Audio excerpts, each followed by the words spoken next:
So the world of dirt for me, as a little kid, I got to watch the process. Now, in all of your years of being a heavy equipment operator in business zone, well, first let's talk about the operations because I know that's boots on the ground. You're getting dirty.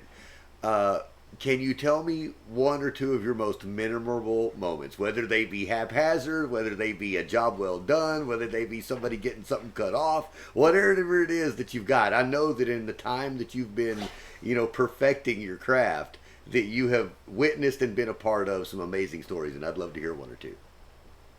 Well, one that just happened real recently, and it was, it's always nice to hear, but I got a call from a gentleman Good. in a housing development, and he was on a well, and his well went dry. So he was having to truck water to his house weekly.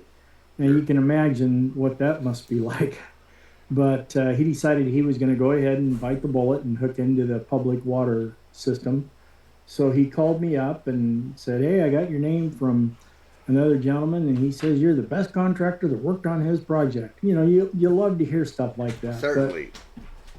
But Certainly. so anyways, what I did for him is I excavated the trench. I didn't cut any corners where we hit rock. We got the rock breaker out, broke the rock out, dug it down deep enough so we don't going to have freezing problems. Sure. We brought in sand to backfill the water system so that the rock wasn't going to impact that when we're backfilling, and did a great job. And anyways, we he had a great experience. I had a great experience. It's great.